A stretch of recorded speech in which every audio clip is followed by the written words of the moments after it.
اعوذ باللہ من الشیطان اللعین الرجیم بسم اللہ الرحمن الرحیم الحمد للہ رب العالمین والصلاة والسلام علی سید الانبیاء والمرسلین وخاتم النبیین بالقاسم محمد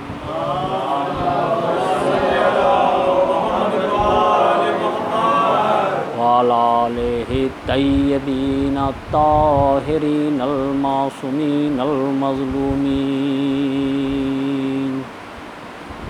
اما بعد فقد قال اللہ تبارک وتعالی فی کتابہ المبین وهو أصدق الصادقين بسم الله الرحمن الرحيم إذ ابتلى إبراهيم ربه بكلمات فأتمهن قال إني جاعلك للناس إماما وقال من ذريتي لا ينال عهد الظالمين. درود بھیجیں محمد والے محمد پر.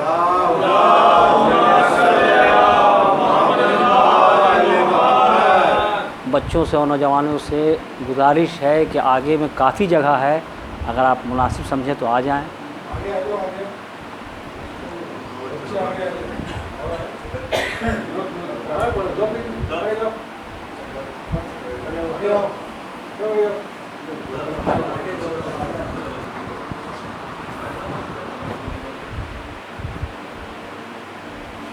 آج جب میں منبر پر بیٹھتا ہوں تو مولا حسین کی وصیت یاد آتی ہے.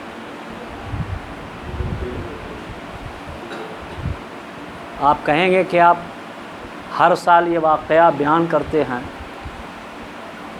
منبر سے میں عرض کر رہا ہوں، قسم کھانے کی ضرورت نہیں ہے کہ جناب امام حسین علیہ السلام کی آخر وقت میں 10 محرم کو آخر وقت میں وصیت ہوئی ہے.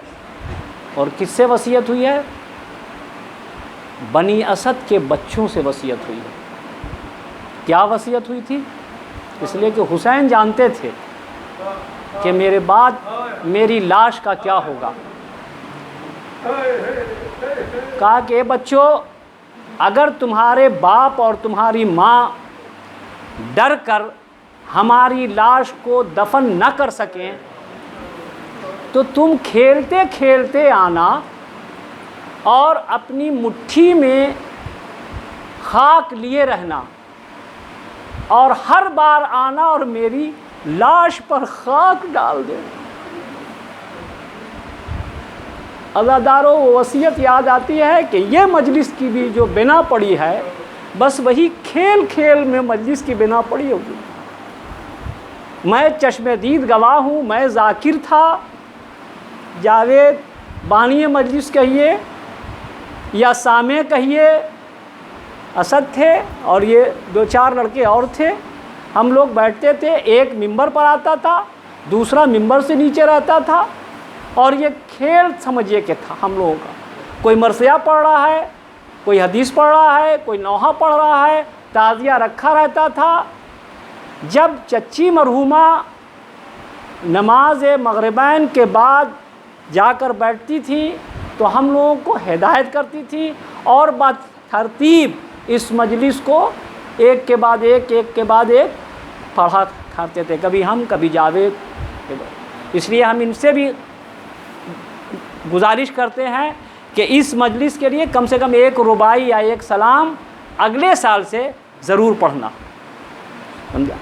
اور اب دیکھیے کہ یہ مجلس بچوں کی تھی، صرف بچے رہتے تھے، آج ماشاءاللہ سے بوڑھے بھی ہیں، جوان بھی ہیں، مرد بھی ہیں، عورتیں بھی ہیں اور بچے بھی ہیں، سب لوگ ہیں۔ صلوات علی محمد۔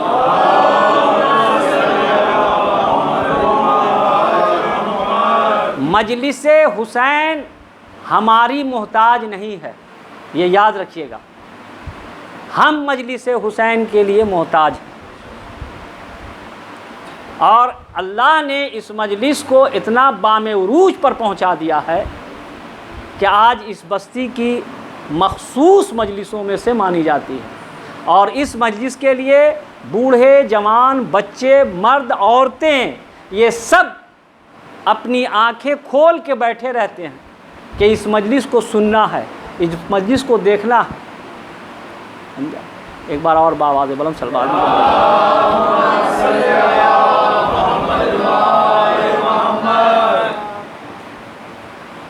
تو قرآن پاک کی آیت ہے کہ اذ ابتلی ابراہیم ربہ بکلمات، اللہ نے جب ابراہیم کا چند کلمات کے ذریعے سے امتحان لیا، اذ ابتلی ابراہیم ربہ بکلمات، کچھ سبجیکٹس کے ذریعے سے ابراہیم کا امتحان لیا گیا، بہت سے سبجیکٹس کے ذریعے سے امتحان لیا گیا، لیکن کچھ کا ذکر قرآن مجید میں آیا ہے۔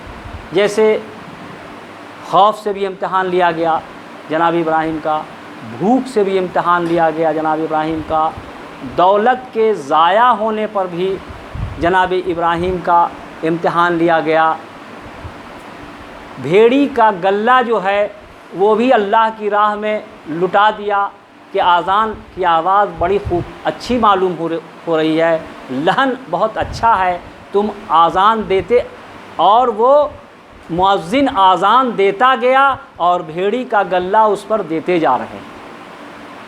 سمجھا؟ یہاں تک کہ جناب ابراہیم کے پاس ایک بھی بھیڑی نہیں بچی، پھر بھیڑی لوٹا دی گئی۔ سمجھا؟ اس کے بعد سب سے کڑا امتحان جو دیا ہے جناب ابراہیم نے، وہ ہے اولاد کا امتحان۔ سمجھا؟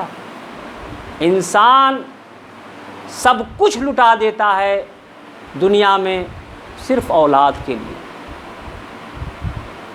لیکن جب اللہ کا حکم آیا ہے خواب کے ذریعے سے کہ ابراہیم ذبح کر رہے ہیں اپنے بڑھاپے کی اولاد جناب اسماعیل کو، تو اس پر بھی جناب ابراہیم ٹھٹکے نہیں اور پیچھے نہیں ہٹے، بلکہ آگے بڑھ گئے اور آگے بڑھ کے جناب اسماعیل کو ذبح کیا، اپنے جانتے اسماعیل کو ذبح کر دیا۔ تو اب جب کہ پورے امتحان میں جناب ابراہیم مکمل اترے ہیں، تو اب قدرت کہہ رہی ہے کہ اذ ابتلی ابراہیم ربہ بکلمات فاتمہن، جب اس کو ابراہیم نے تمام کر دیا، پورا کر دیا بہتر طریقے سے، فاتمہن، جب پورا کر دیا، امتحان میں کامیاب اتر گئے، تو اب اللہ بشارت دے رہا ہے۔ کیا بشارت دے رہا ہے؟ اذ ابتلی ابراہیم ربہ بکلمات فاتمہن قال انی جاعلک للناس اماما۔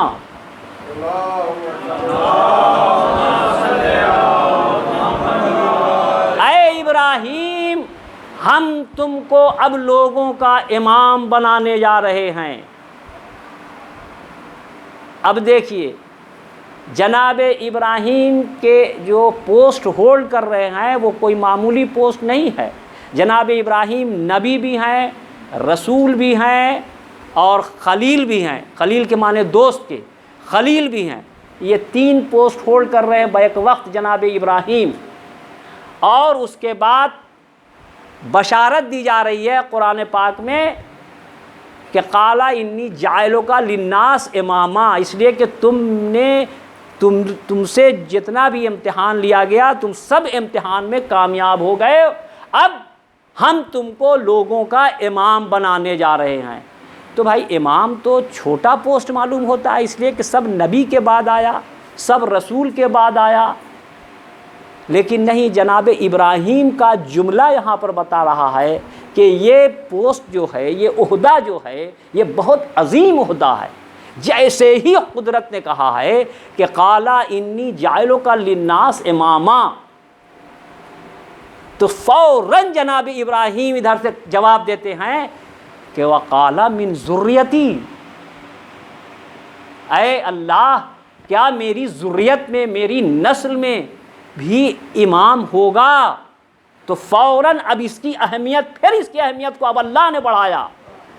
غور کیجئے گا اس پر، آیت کے ایک ایک لفظ پر غور کیجئے گا حضور۔ اب اس کی اہم، پہلے تو جناب ابراہیم 3 پوسٹ ہولڈ کرنے کے بعد کہہ رہے ہیں کہ وقالا من ذریتی، کیا میری اولاد کو بھی تو یہ عہدہ دے گا؟ تو اب خداوند عالم اس عہدے کی مطلب اہمیت کو ظاہر کر رہا ہے کہ لا ینال عہد الظالمین، اے ابراہیم تمہاری اولاد میں اگر ظالمین میں سے ہوں گے تو ان کو یہ عہدہ نہیں ملے گا۔ بات سمجھ رہے ہیں؟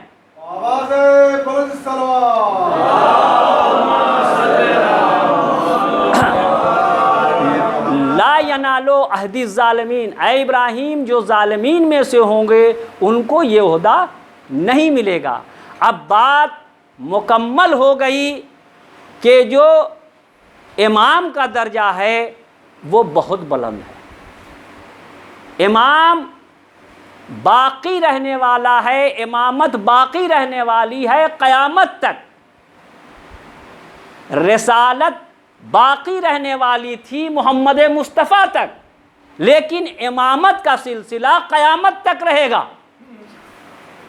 جب امام دنیا سے جائے گا تو قیامت آئے گی، جب تک امام باقی رہے گا قیامت نہیں آئے گی۔ اور جو امام کو ماننے والا ہے وہ اپنے کو لاوارث نہ سمجھے، بلکہ اس کا سب سے بڑا وارث اس دنیا میں زندہ ہے۔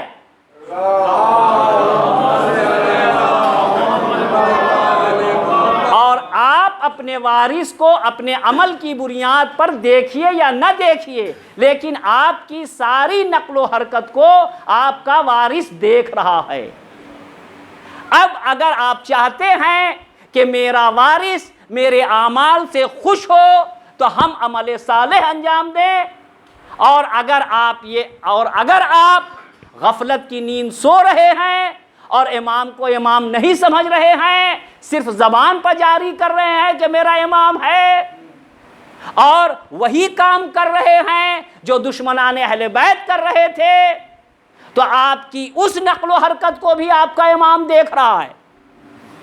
تو امام کو رسوا مت کیجئے، آپ باعث عزت بنیے، امام کے لیے باعث ذلت نہ بنیے۔ ایک صلوات بھیجو آل محمد پر۔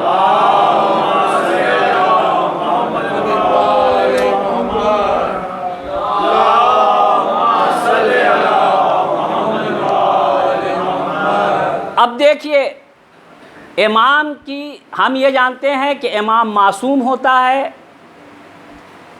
امامت کی بقا ہے قیامت تک، اور جو امام ہوتا ہے وہ وقت کا سب سے بڑا عالم دین ہوتا ہے، اس سے بڑھ کر کوئی عالم دین نہیں ہے، بلکہ عالم دین نہیں، پورے دین اور دنیاوی علم سے معمور ہوتا ہے وہ، اور وہ معصوم ہوتا ہے، وہ طاہر ہوتا ہے، سمجھ رہے ہیں؟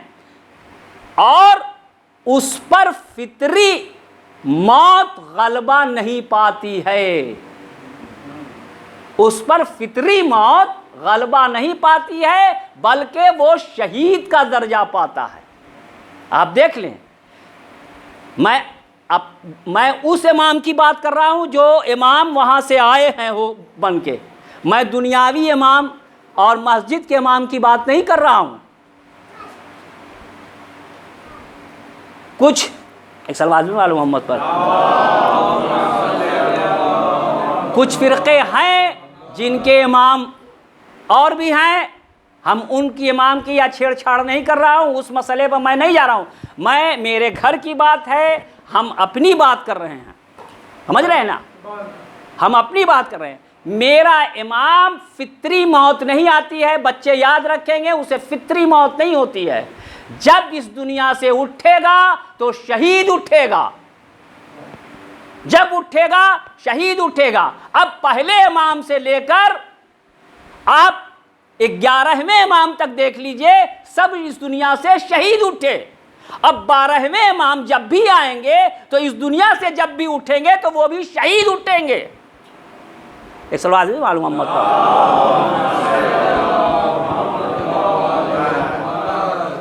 سمجھ رہے ہیں؟ اب سنیے، یہ تو فطری موت نہیں آتی ہے، بچے خوب غور سے سنیں گے، فطری موت نہیں آتی ہے، لیکن ایک بات میں اور بتاتا چلوں بچوں کو کہ میرا امام بیمار نہیں ہوتا ہے، بیماری اس پر غلبہ نہیں پا سکتی ہے، جب بیمار ہوگا تو اس کی مرضی سے ہوگا، اس کے ذریعے سے کوئی ایسا واقعہ رونما کرنا ہوگا یا دین کی محافظت کرنی ہوگی تو وہ بیمار ڈالے گا،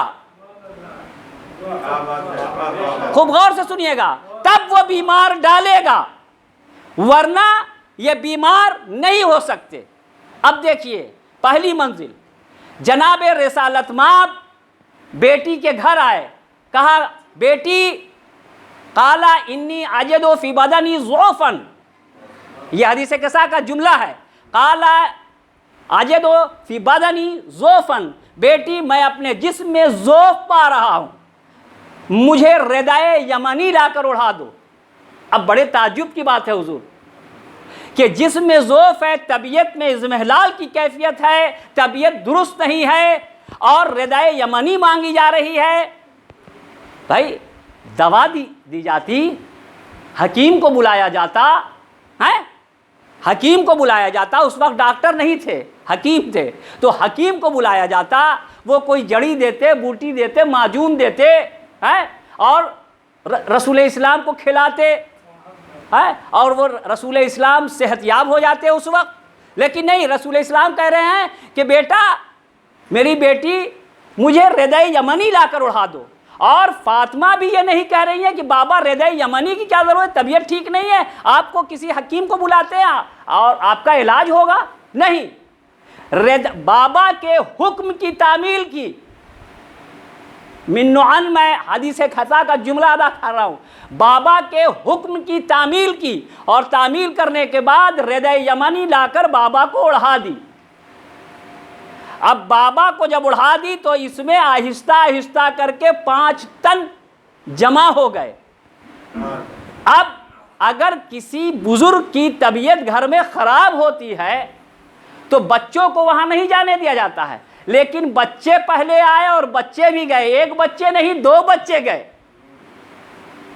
اچھا، یہ بھی شکوہ اندر سے نہیں آ رہا ہے، چادر کے اندر سے، کہ بھائی کیا کیا تم نے، بچوں کو بھیج دیا، میری طبیعت ٹھیک نہیں لگ رہی ہے، ہم تم کو کہا تھا کہ ہم کو ایک ردا لا کر اڑا دو، اور ہم نے ردا مانگی، تم نے ردا اڑا دی، اب 2 بچے کو تم نے بھیج دیا ہے، طبیعت ہماری ٹھیک نہیں ہے۔ نہیں، اس کے بعد ترہ یہ ہوا کہ اب مولا کائنات بھی آتے ہیں اور مولا کائنات بھی اجازت لیتے ہیں اور وہ بھی داخل ہو جاتے ہیں۔ اچھا، یہ کہنا چاہیے تھا رسول اسلام کو کہ بھائی ٹھیک ہے، آ تو گئے ہو لیکن طبیعت ٹھیک نہیں ہے، لیکن نہیں، کہا ہاں بھائی آ جاؤ، تم بھی آ جاؤ میرے پاس، وہ بھی آ گئے۔ اچھا، جناب فاطمہ کو یہ سوچنا چاہیے تھا کہ 4 کو اندر کر دیا، ردا کے اندر کر دیا، بابا کے ساتھ کر دیا، اب ہم نہ جائیں، لیکن نہیں، اب فاطمہ کھڑی ہوتی ہیں اور کہتی ہے بابا کیا مجھے بھی اجازت ہے؟ تو اب فاطمہ کو بھی جناب رسالت مآب ردا کے اندر لے لیتے ہیں۔ یہ حضور سب ادھر سے ہو رہا ہے، سنیے گا انشاءاللہ بہت لطف اندوز ہوں گے، یہ سب ادھر سے ہو رہا ہے۔ تھا کیا؟ اضمحلال کی کیفیت طاری ہوئی اور اضمحلال کی کیفیت کے بعد رسول نے رسول نے نہیں فاطمہ کی رضا مانگی، بلکہ رسول کے ذریعے سے اللہ فاطمہ کی رضا مانگ رہا تھا۔ اللہ کو فاطمہ کی رضا پسند آئی، اس لیے فاطمہ کی رضا مانگ رہا تھا۔ کیا ہو؟ اس لیے کہ طہارت کی سند دینا ہے، لہذا طاہرہ کی رضا چاہیے۔ طہارت کی سند دینا ہے، اس لیے طاہرہ کی رضا چاہیے، سمجھا؟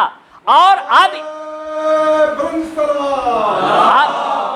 اس پورے حدیث، اب غور کیجئے گا حضور، تو پورے حدیث قصہ میں سرخیل جو ہیں، سرخیل کہتے ہیں، بچے نہیں سمجھیں گے، سرخیل کہتے ہیں سردار کو، اول نمبر پر جو ہوتا، سرخیل جو ہیں رسول اسلام کی سرپرستی میں جناب فاطمۃ الزہرا صلوات اللہ علیہا ہیں، اس لیے کہ جو بھی کام ہوا ہے سب جناب فاطمۃ الزہرا صلوات اللہ علیہا کے ذریعے سے ہوا ہے، اور جتنے لوگ رضا کے اندر گئے وہ جناب فاطمہ سے ملتے ہوئے گئے ہیں، اور اللہ بھی جو وہاں سے پہچنوا رہا ہے تو وَهُمْ فَاطِمَةُ وَأَبُوهَا وَبَالُهَا وَبَنُوهَا،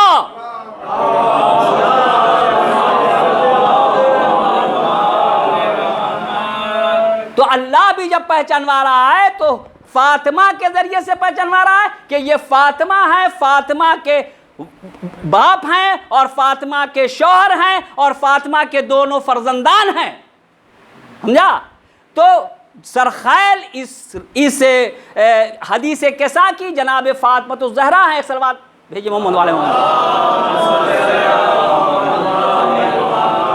اب دیکھیے آج کی مجلس میں گھڑی دیکھنے کا وقت نہیں، ایک دم بالکل، آج انشاءاللہ مجلس جو ہوگی مبکی بھی ہوگی اور فضائل بھی ہوگا، اور ان کا فضائل بھی رونا ہے اور ان کا مصائب بھی رونا ہے، دونوں چیز رونا ہے، اس لیے اور کسی مجلس کے لیے میں تیاری نہیں اتنی کرتا ہوں جتنا اس مجلس کے لیے میں تیاری کرتا ہوں، پوری تیاری کے ساتھ آیا ہوں حضور، انشاءاللہ آپ بہتر طریقے سے سنیں گے اور محظوظ ہوں گے۔ سنیے تو اب ایک صلوات میں آل محمد پر،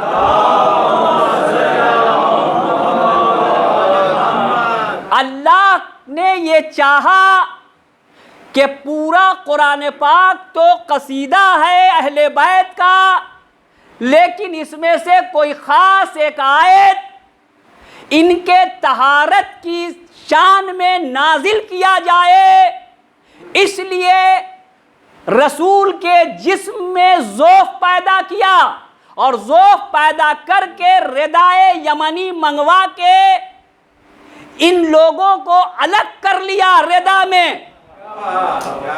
سنیے گا، ردا میں الگ کر لیا۔ تاریخ موجود ہے، معتبر تاریخ ہے کہ ام سلمہ وہیں پر کھڑی تھی، یہ رسول اسلام کی زوجہ ہیں، ام سلمہ وہیں پر کھڑی تھی، ام سلمہ بھی ہاتھ جوڑ کر آگے بڑھی اور کہتی ہے کہ یا رسول اللہ کیا مجھے بھی اجازت ہے؟ فوراً رسول اللہ صلی اللہ علیہ وسلم نے رضا کے اندر سے جواب دیا کہ اے ام سلمہ تم خیر پر قائم ہو، لیکن یہاں تمہاری گنجائش نہیں ہے، اب زوجہ ہو یا بیٹی کسی کو اس رضا کے اندر آنے کی گنجائش نہیں ہے۔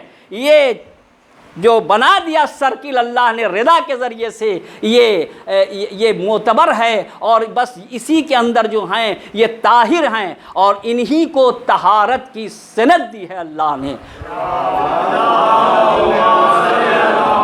انما یرید اللہ لیذھب عنکم الرجس اہل البیت ویطہرکم تطہیرا۔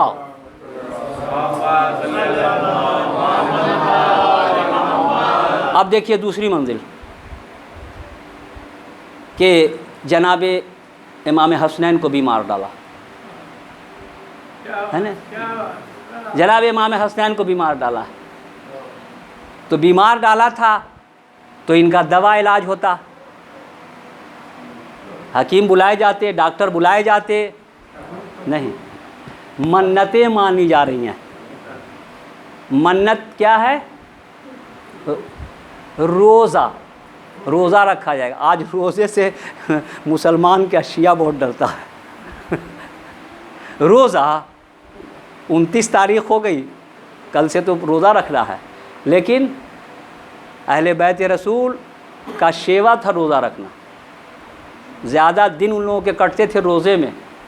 سنیے گا حضور، روزہ رکھا گیا، روزہ جب رکھا گیا تو سبھی نے روزہ رکھا، امام حسنین نے بھی روزے رکھے، اور جناب مولا کائنات نے، جناب فاطمۃ الزہرا صلوات اللہ علیہ نے، اور گھر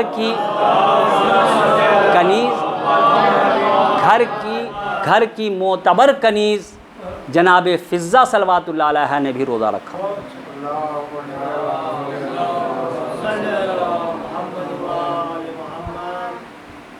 یہ ان کا مقام کوئی کم مقام نہیں حضور، ان کی جوتیوں کی دھول مل جائے تو ہماری نجات ہو جائے۔ یہ کوئی معمولی نساء نہیں ہے۔ اور ذاکر بڑے اطمینان سے پڑھتے ہیں کہ جناب امام حسین علیہ السلام نے کہا کہ اے میری ماں کی آیا، کہاں ہے تو، آ، اس طریقے کا جملہ کہتے ہیں۔ نیور، کبھی نہیں کہنا چاہیے۔ یہ بڑی عظیم شخصیت ہے حضور، اور اس نے بہت سے معصومین کو اپنی نگاہ سے دیکھا ہے، اور ان پر جو ظلم ہوئے ہیں وہ بھی دیکھا، ان کو گود میں پالا ہے۔ یہ کوئی معمولی شخصیت۔ خیر، بہرحال ان سبوں نے روزہ رکھا۔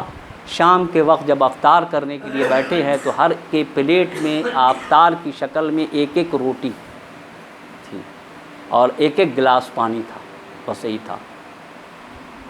اب دیکھیے کہ آپ بھی روزہ رکھتے ہیں، جب افطار کا وقت آتا ہے تو بڑا پک پر ٹائم رہتا ہے، سمجھا کہ نہیں؟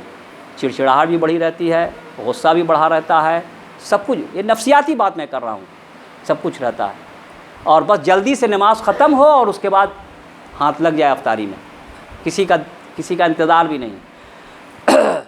نماز ختم ہوئی، یہ سب لوگ افطار کے لیے بیٹھے ہیں، پلیٹ میں روٹی رکھی ہے کہ ایک مرتبہ سائل دروازے پر آتا ہے اور کھٹکھٹاتا ہے اور کہتا ہے کہ میں مسکین ہوں، میں بھوکا ہوں، مجھے کھانا کھلا دو۔ جناب مولا کائنات نے جناب فاطمہ کے چہرے کی طرف دیکھا، جناب فاطمہ نے جناب فضہ کی طرف دیکھا، جناب فضہ نے امام حسنین کی طرف دیکھا، سبوں نے اپنی اپنی روٹیاں اٹھائیں اور مسکین کو دے دیں۔ اس کے بعد پھر دوسرے روز اسی طرح سے انتظام کیا گیا اور روٹیاں پکائی گئیں، اور روٹیاں پکا کر کے افطار کے لیے بیٹھے کہ اتنے میں پھر مطلب یہ کہ آیا کہ میں اسیر ہوں، کفار کے بس میں ہوں، مجھے کھانا کھلاؤ۔ سبوں نے اپنی اپنی روٹیاں اٹھا کے دے دی۔ تیسرا روز آیا کہ میں یتیم ہوں، مجھے کھانا کھلاؤ، میرا باپ نہیں ہے اس دنیا میں، مجھے کھانا کھلا دو۔ سبوں نے تیسرے روز بھی روٹیاں دے دی۔ سنیے گا، نفسیاتی بات ہے، ہم لوگ جناب ابراہیم کی نسل سے کہے جاتے ہیں، ہے نا، اپنا شجرہ ملاتے ہیں جناب ابراہیم کی نسل سے۔ جناب ابراہیم کا ایک واقعہ سن لیجئے، یہاں پر روک کے میں جناب ابراہیم کا واقعہ بتا رہا ہوں کہ جب جناب ابراہیم اپنے گھر میں کھانا لذیذ بنواتے تھے تو دروازہ کھول کے باہر نکلتے تھے پہلے، اور دروازہ کھول کے باہر نکلتے تھے اور یہ ٹہلتے رہتے تھے کہ کوئی بھوکا آ جائے، کوئی مسافر آ جائے، تاکہ اسے اپنے دسترخوان پر بیٹھا کے کھانا کھلائے۔ آج ہم اور آپ کیا ہیں کہ اگر کوئی لذیذ چیز بنی تو دروازہ لگا دو اور بہتر سے بہتر تالا لگانا، اور سائل کی آواز یا کسی کی آواز اگر کوئی کھٹکھٹائے بھی تو انسنی کر دینا۔ اور یہ دیکھیے، نسل ابراہیمی کے خاندان سے یہ لوگ ہیں، اہل بیت بھی جو ہیں نسل ابراہیم سے ہے۔ یہ ہم اور آپ کہتے کہ یہ مسکین جو ہے بھیس بدل کے آ رہا ہے، یہ پھرک گیا ہے، ایک روز روٹی دے دیا گیا ہے، یہ روز پہنچ رہا ہے، دروازہ لگاؤ، دروازہ لگاؤ۔ لیکن یہ لوگ کیا ہیں؟ کہ اپنی اپنی روٹیاں 3 دن تک لگاتار دیتے رہے۔ جب چوتھے دن جناب رسول اسلام آئے ہیں اور جناب امام حسنین کی حالت دیکھا ہے تو فوراً جانماز بچھائی اور 2 رکعت نماز ادا کی اور کہتے ہیں کہ پالنے والے، میرے گھر والے کا تو کب تک امتحان لے گا؟ میرے نواسوں کی حالت بہت غیر ہو چکی ہے۔ دیکھیے جب اللہ نے چاہا کہ ان کے سخاوت کے سلسلے میں قرآن پاک میں آیت نازل کرے تو جناب امام حسنین کو بیمار ڈالا، اور جب جناب امام حسنین بیمار ہوئے اور صحت یاب ہوئے، روزے رکھے گئے، اور روزے کے بعد جو انہوں نے جو دیا، خیرات کیا، اس کے عوض میں اللہ کہہ رہا ہے کہ یعطمون الطعام علی حبہ مسکینا و یتیما و اسیرا۔ پورا سورہ دہر نازل کر دیا، بیمار ڈالا تو پورا سورہ دہر نازل کیا ان کی سخاوت کے سلسلے میں۔ آگے بڑھیے، جب رسول اسلام پر یہ اتہام لگ رہا تھا کہ رسول جب بھی جنگ میں چاہتے ہیں تو اپنے بھائی کو علمدار بناتے ہیں اور علمدار بنا کے بھیجتے ہیں۔ یہ تیسری جنگ ہے اسلام اور کفر کے درمیان۔ پہلی جنگ جنگ بدر، دوسری جنگ جنگ احد، تیسری جنگ جنگ خیبر۔ سمجھا؟ بچے خوب غور سے سنیں گے۔ تو یہ تیسری جنگ تھی، اور یہاں پر یہ اتہام 2 جنگوں میں بھیج چکے تھے، یہ تیسری جنگ میں بھی یہ اتہام لگنے والا تھا۔ بس جب مدینے سے چلے ہیں تو مولا کائنات کو ساتھ نہیں لیا۔ وجہ کیا تھی؟ وجہ یہ تھی کہ مولا کائنات آشوب حشم میں مبتلا تھے، آشوب حشم میں مبتلا تھے، یہ اللہ کی طرف سے مبتلا تھے۔ اور جب 17 روز کا محاصرہ رہا اور جنگ خیبر فتح نہ ہو سکی تو اب رسول کو یہ کہنا پڑا کہ لَأَتَيَنَّ الرَّایَةَ غَدًا رَجُلًا كَرَّارًا غَيْرَ فَرَّارٍ يُحِبُّ اللَّهُ وَالرَّسُولُ وَيُحِبُّهُ اللَّهُ وَالرَّسُولُ لَا يَرْجُو حَتَّى يَفْتَحُ اللَّهُ بَيْنَ يَدَيْهِ۔ یہاں 2 چیزیں اللہ نے دی ہیں، رسول اسلام کی حدیث بھی دی ان کے شجاعت کے سلسلے سے، اور ان کے اوپر جو اتہام لگ رہا تھا رسول اسلام پر، اس سے بھی اللہ نے ان کو بری کیا۔ اب جب 18واں روز ہوتا ہے تو لوگ تو یہ مطمئن تھے کہ علی ہے نہیں، علی آئیں گے کہاں؟ آشوب، اور بھی جنگ ایسا نازک مسئلہ ہے اور اس میں علی کی آنکھ آئی ہوئی ہے، سب معلوم تھا علی کی آنکھ آئی ہوئی ہے۔ فوراً کہتے ہیں کہ ناد علی مظہر العجائب تجدہ لک فی النوائب کل ہم و غم سینجلی بعظمتک یا اللہ بنبوتک یا محمد بولایتک یا علی یا علی۔ ابھی ناد علی ختم بھی نہیں ہوئی تھی کہ مولا کائنات اقوا کا سہارا لے کے آ گئے، اقوا کے ساتھ آ گئے، اقوا غلام تھے، آ گئے۔ کہا علی کیسے ہو؟ کہا کہ یا رسول اللہ میں تو ہوں ٹھیک ہوں، لیکن آشوب حشم سے کافی تکلیف ہے، لیٹ جاؤ۔ لیٹے ہیں اور مولا کائنات کا سر اپنے زانو پر رکھا ہے، اور سر زانو پر رکھ کر کے لعاب دہن نکالا ہے اور نکال کر کے مولا کائنات کی آنکھ میں دیا۔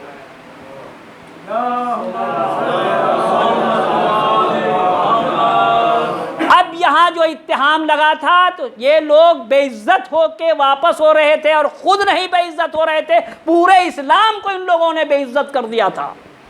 17 روز تک بھاگے چلے آ رہے ہیں۔ تو اللہ نے جب ان لوگوں کا امتحان لیا تو علی کو آشوب حشم میں مبتلا کیا کچھ دنوں کے لیے، تاکہ میرے رسول پر سے وہ اتہام ہٹ جائے، اور مورخ یہ لکھ دے کہ اگر علی نہ ہوتے تو کوئی جنگ اسلام کی فتح نہ ہوتی۔ ایک صلوات نہیں علی محمد۔ بس 4تھی منزل اور آپ کی زحمت ختم۔ کہ آپ نے یہ سنا ہوگا کہ کربلا کے میدان میں سید سجاد بیمار تھے، سید سجاد بیمار ہو سکتے ہیں؟ سید سجاد بیمار ہو سکتے ہیں، لیکن نہیں، اللہ نے انہیں بیمار ڈالا، یہ اللہ کی طرف سے بیمار تھے۔ کیوں بیمار ہوئے؟ اس لیے کہ جس وقت جناب امام حسین علیہ السلام 10 محرم کو عصر کے وقت کربلا کے میدان میں گھوڑے پر سوار ہو کے اور یہ آواز استغاثہ بلند کر رہے تھے کہ حل من ناصرین ینصرنا حل من مجیرنا ویجیرنا، تو حسین کی اس آواز کے اوپر جتنے عالمین اسلام کے کانوں میں آواز گئی ان پر جہاد واجب ہو گیا، تو سید سجاد کے اوپر بھی جہاد واجب ہو جاتا، اور جب جہاد ان پر واجب ہو جاتا اور میدان قتال میں آتے تو جہاں علی اکبر شہید ہوئے، جہاں جناب عباس شہید ہوئے، جہاں جناب قاسم شہید ہوئے، جہاں جناب اون محمد شہید ہوئے، وہاں جناب سید سجاد بھی شہید ہو جاتے اور شمع امامت کربلا کے میدان میں گل ہو جاتی۔ سمجھ رہے ہیں آپ؟ یہ بہت بڑی مشیت کام کر رہی تھی اللہ کی، سمجھا؟ یہ سب مشیت کام کر رہی تھی، سمجھا؟ تو اب یہ جنازے کی نماز کون پڑھاتا ہے؟ امام حسین کی۔ امام حسین کے جنازے اس لیے کہ امام کی نماز امام ہی پڑھائے گا، کوئی غیر امام نہیں پڑھا سکتا ہے۔ یہ سب مشیت کام کر رہی تھی حضور۔ اور تو بس میں اتنا کہتا چلوں یہاں پر کہ کربلا کے میدان میں 10 محرم کو سید سجاد کی بیماری نہیں تھی، بلکہ سید سجاد کی بیماری مثل فانوس بن کر شمع امامت کی محافظت کر رہی تھی۔ بات سمجھا؟ شمع امامت، یہ بیماری شمع امامت کی محافظت کر رہی تھی، اور کوئی ضعیف سے ضعیف مورخ یہ نہیں لکھ سکتا ہے کہ 11 محرم کے بعد سے سید سجاد کو تپ عارض ہوا ہو، بخار آیا ہو یا غش کا عالم آیا ہو۔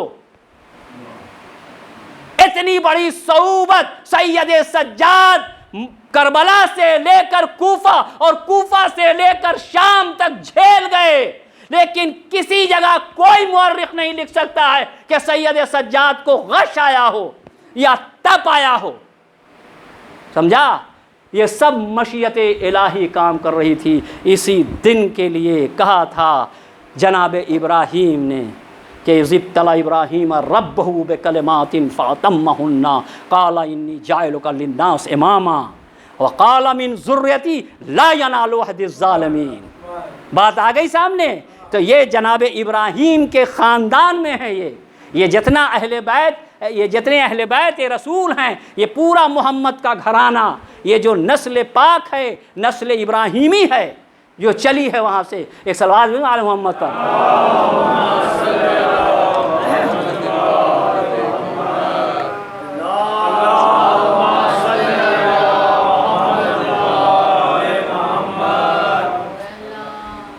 بس حضور آج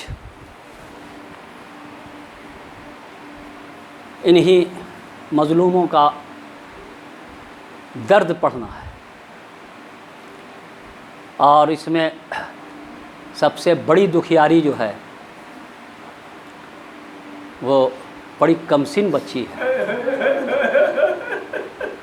جس کی عمر تاریخ میں کوئی 5 سال لکھتا ہے، کوئی 9 سال لکھتا ہے، اس سے زیادہ کوئی نہیں لکھتا ہے۔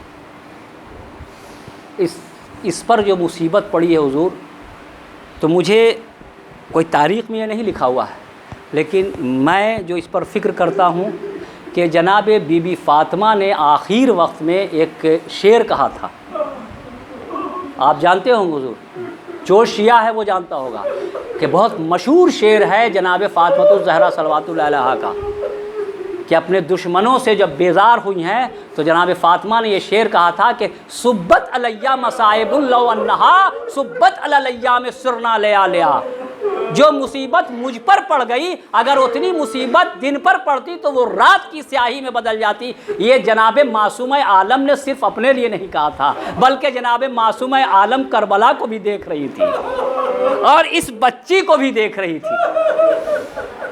آج شہزادی یہاں ضرور آئی ہیں، شہزادی کا قدم یہاں آیا ہے، اور جب شہزادی آئیں گی تو سارا خانوادہ شہزادی کا آیا ہوگا، اور جب سارا خانوادہ آئے گا تو آدم سے لے کر خاتم تک کے لوگ بھی آئے ہوں گے، سارے انبیاء آئیں گے اور سب روئیں گے انشاءاللہ، اور سب روتے ہیں، سب روتے ہیں حضور۔ بس یہ بچی جو ہے حضور، یہ ایک عجیب و غریب کربلا کی بچی ہے۔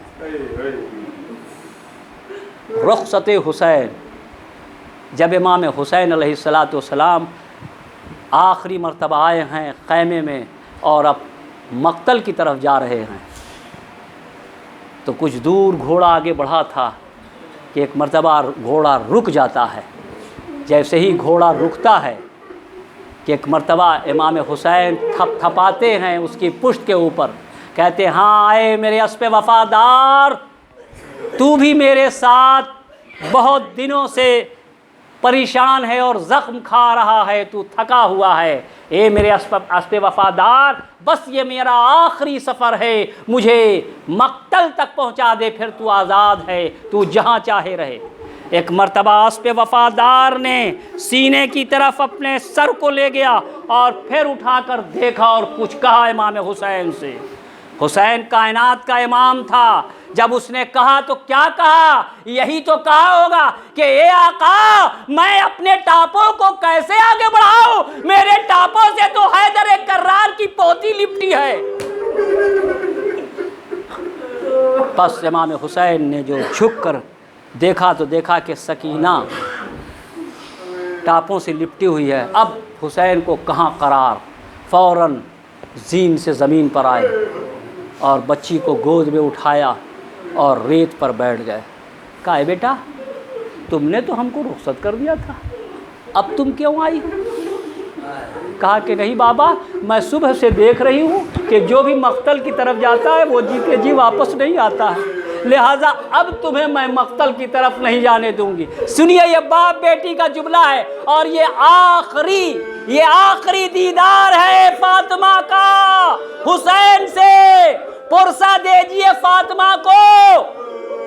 کہتی ہے بیٹا، حسین کہتے ہیں بیٹا تو نے تو مجھے رخصت کر دیا تھا، اب کیوں پھر یہ آئی ہے خیمے سے باہر؟ کہا کہ بابا میں صبح سے دیکھ رہی ہوں کہ جو بھی جاتا ہے مقتل کی طرف وہ جیتے جی واپس نہیں آتا ہے۔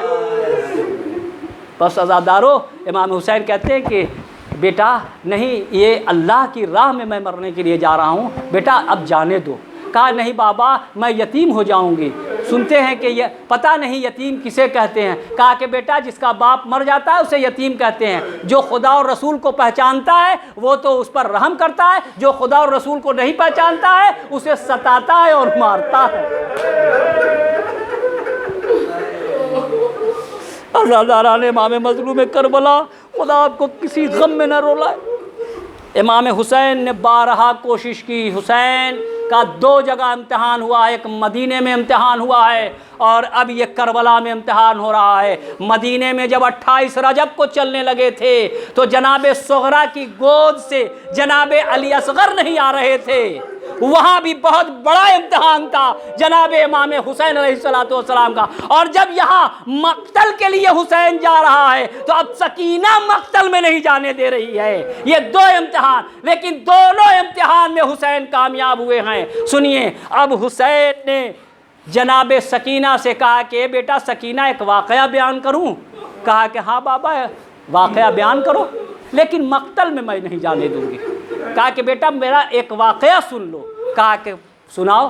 کہا کہ بیٹا جب میں نماز شب تہجد سے فارغ ہوتا تھا تو اسی جانماز پر بیٹھ کر خداوند عالم سے ایک دعا کرتا تھا۔ جناب سکینہ کہتی ہے کون سی دعا کرتے تھے بابا، کون سی دعا کرتے تھے؟ کہا کہ ہاں دعا سن لو بیٹی، دعا سن لو۔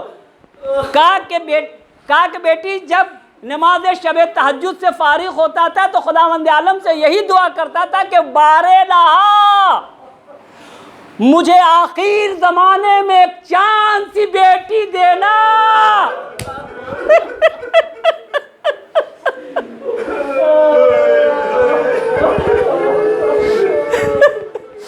باریلا مجھے آخر زمانے میں ایک چاند سی بیٹی دینا.